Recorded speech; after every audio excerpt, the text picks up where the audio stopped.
जानते हैं आज की देश और दुनिया के सिलेक्टेड काम की और महत्वपूर्ण 50 बड़ी खबरें मात्र 10 मिनट में। और अभी तक आपने वीडियो को लाइक नहीं किया है तो वीडियो को लाइक कर दे। देश के सबसे अमीर व्यक्ति और रिलायंस इंडस्ट्री के मालिक मुकेश अंबानी ने इंटरटेनमेंट जगत का सबसे बड़ा सौदा हथिया लिया है। इसके सौदे के पूरा हो जाने के बाद रिलायंस भारत के सबसे बड़ी इंटरटेनमेंट कंपनी बन जाएगी।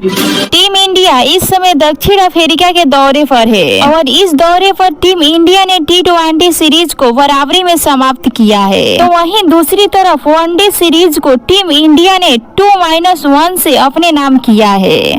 छत्तीसगढ़ के कोरबा में धर्म सेना ने 101 परिवारों की सनातन धर्म में वापसी कराई है। हिंदू धर्म को छोड़कर अलग धर्म अपनाने वाले ऐसे लोगों को वापस विधि विधान के साथ हिंदू धर्म में जोड़ा गया है। बागेश्वर धाम सरकार के महंत धीरेन्द्र कृष्ण शास्त्री के भक्तों के लिए एक बड़ी खुशखबरी है। कथावाचक पंडित धीरेन्द्र कृष्ण शास्त्री जल्द सर पर सेहरा सजाकर घोड़ी चढ़ेंगे। अपने बयानों के कारण चर्चा में रहने वाले धीरेन्द्र शास्त्री ने खुद खुलासा किया है कि वे जल्द शादी के बंधन में बंधने वाले हैं।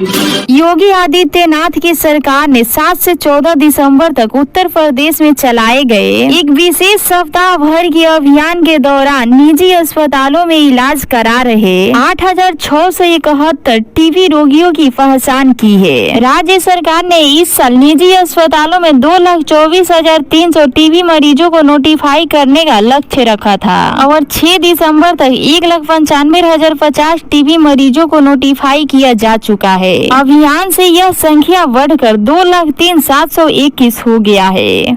प्रधानमंत्री नरेंद्र मोदी ने दिल्ली के विज्ञान भवन में सोमवार को पंडित मदन मोहन मालवीय की 162वीं जयंती के अवसर पर उनके जीवन पर लिखी 11 खंडों की पत्रिका जारी की। इस मौके पर उनके साथ केंद्रीय मंत्री अर्जुन राम मेघवाल, अनुराग ठाकुर समेत कई बीजेपी के दिग्गज नेता मौजूद रहे। मंच से पीएम अपने संबोधन में कहा कि पंडित मदन मोहन मालवीय का जीवन आदर्शों से भरा था। पीएम ने कहा कि उन्हीं की तरह मुझे भी काशी की सेवा करने का मौका मिला है। पूर्व प्रधानमंत्री अटल बिहारी वाजपेयी की जयंती पर पूरा देश आज उन्हें याद कर रहा है। वाजपेयी की जयंती के मौके पर राष्ट्रपति द्रौपदी मुर्मू, उप राष्ट्रपति जगदीप धनखड़, प्रधानमंत्री नरेंद्र मोदी, रक्षा मंत्री राजनाथ सिंह सहित कैबिनेट के मंत्री सोमवार सुबह सदैव अटल समाधि पहुंचे और पूर्व प्रधानमंत्री पुष्पांजलि अर्पित कर उन्हें श्रद्धांजलि अर्पित की। क्रिसमस के मौके पर राष्ट्रपति द्रौपदी मुर्मू और पीएम नरेंद्र मोदी ने देश के लोगों को शुभकामनाएं दी है। इसके अलावा बीजेपी के कई वरिष्ठ नेता और मंत्रियों ने भी लोगों को क्रिसमस की बधाई देते हुए मैसेज लिखी है। राष्ट्रपति द्रौपदी मुर्मू ने सोशल मीडिया प्लेटफॉर्म X पर लिखा है, खुशी का यह त्योहार सदैव प्रेम और करुणा का संदेश फैलाता है। आइए हम ईसा मसीह के शिक्षकों को याद करें और सभी की भलाई और समृद्धि के लिए मिलकर काम करने का संकल्प ले। प्रधानमंत्री नरेंद्र मोदी ने डिजिटल माध्यम से इंदौर में हुकुमचंद मिल के श्रमिकों को 224 करोड़ रुपए का बकाया वितरित किया। इसके साथ ही उन्होंने इंदौर नगर निगम की तरफ से खरगोन जिले के ग्राम समराज और आशुखेड़ी में समाप्ति किए जा रहे 60 मेगावाट के सौर ऊर्जा संयंत्र का शिलान्यास किया। दरअसल प्रधानमंत्री नरेंद्र मोदी ने वीडियो कॉन्फ्रेंसिंग के जरिए मजदूरों का हित, मजदूरों के संप्रीत कार्यक्रम में हिस्सा लिया। हुकुमचंद मिल साल 1992 में इंदौर में बंद होने और दिवालिया प्रक्रिया चले जाने के बाद हुकुमचंद मिल के श्रमिकों ने अपने बकाया भुगतान के लिए लंबी कानूनी लड़ाई लड़ी।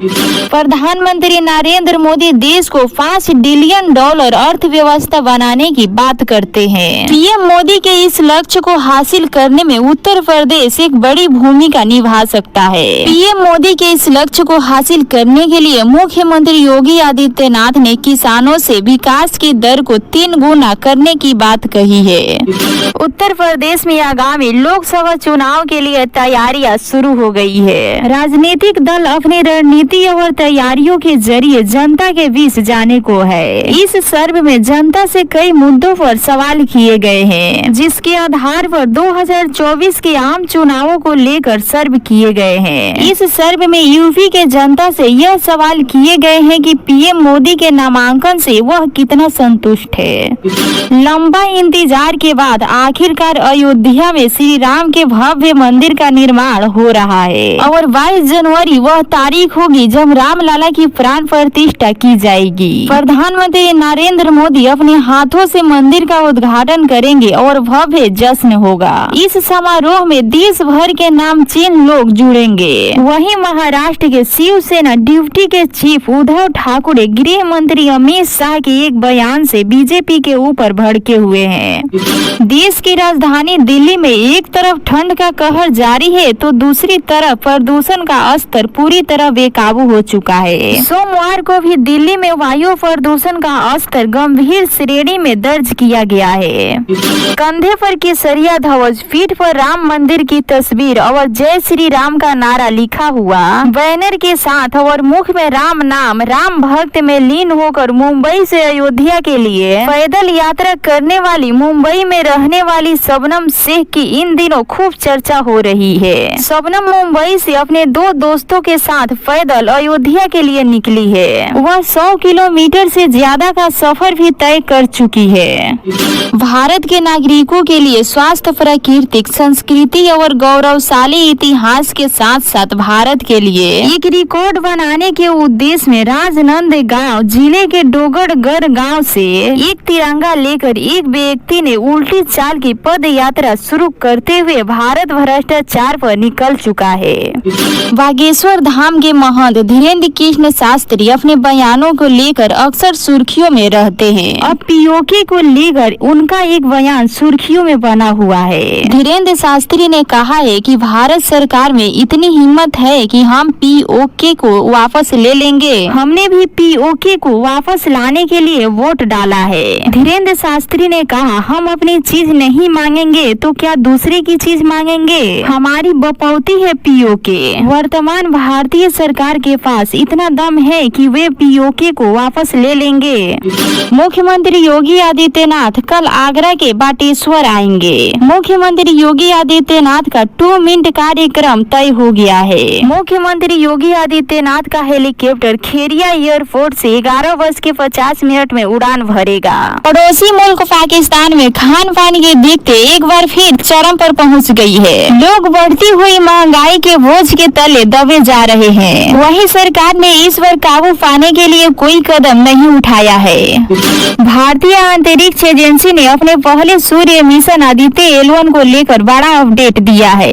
इसरो चीफ एस सोमनाथ ने बताया कि चंद्रयान 3 की तरह सूर्य मिशन की भी सफलता का लाइव प्रसारण किया जाएगा। उन्होंने बताया कि 6 जनवरी 2024 को आदित्य L1 सूर्य के निकट L1 ऑर्बिट पर पहुंच जाएगा। हालांकि यह किस समय पहुंचेगा इसका निर्धारण अभी तक नहीं किया गया है। कोलकाता के परेड मैदान में आज 1 लाख लोग सामूहिक रूप से गीता पाठ कर रहे हैं। अखिल भारत संस्कृति परिषद और मोतीलाल भारत तीर्थ सेवा मिशन की ओर से इस गीता पाठ कार्यक्रम का आयोजन किया जा रहा है। कार्यक्रम में प्रधानमंत्री नरेंद्र मोदी को भी शामिल होने की बात कही जा रही थी, लेकिन प्रधानमंत्री इस कार्यक्रम में शामिल नहीं हुए हैं। प्रधानमंत्री ने एक खास संदेश जारी करके इस कार्यक्रम की तारीफ की है। भारतीय जनता पार्टी के नेता अनेक अवसरों पर दावा करते हैं कि प्रधानमंत्री नरेंद्र मोदी ने अकेले ऐसा काम किया है जो जवाहरलाल नेहरू से लेकर आज तक देश का कोई दूसरा नेता नहीं कर पाया है। इनमें वे कश्मीर से अनुच्छेद 370 की विवादित प्रावधानों की समाप्ति, अयोध्या में राम मंदिर का निर्माण व 3 तलाक जैसे विवादित सामाजिक प्रथाओं को समाप्त करने के लिए कानून बनाने को मोदी की ऐतिहासिक उपलब्धि के तौर पर गिनते हैं। हालांकि इन मुद्दों पर कांग्रेस सहित अनेक लोगों के विचार अलग है। अयोध्या में बन रहे भगवान राम के मंदिर का उद्घाटन 22 जनवरी को प्रधानमंत्री नरेंद्र मोदी के हाथों होना है। इस अवसर पर अयोध्या में मिनी इंडिया दिखाई पड़ेगा, यानी उद्घाटन कार्यक्रम में देश के हर जाति, धर्म, संप्रदाय, क्षेत्र और वैचारिक धाराओं से जुड़े लोगों को शामिल होने की योजना है। मुख्यमंत्री योगी आदित्यनाथ ने 6 अफसरों को सस्पेंड कर दिया है, साथ ही कई पदाधिकारी को नोटिस थमाया है। बता दें कि सीएम योगी ने बीते दिनों यूपी के बड़े अफसरों के साथ कानून व्यवस्था को लेकर समीक्षा बैठक की थी। इस दौरान उन्होंने जनता की शिकायतों की सुनवाई के लिए बनाए गए IGRS के कंप्लेन को गंभीरता से नहीं लेने वाले अफसरों के खिलाफ सख्त कार्रवाई करने का निर्देश दिए हैं। उत्तर प्रदेश की सरकार ने जून 2024 तक बनाए गए 70 नए स्टेट हाईवे 10 मीटर होगी चौड़ी। इस स्टेट हाईवे को न्यूनतम 2 लेन तक बनाया जाएगा। इस हाईवे से प्रदेश को तेज रफ्तार मिलेगी और आम जन को आने जाने की सुविधा मिलेगी।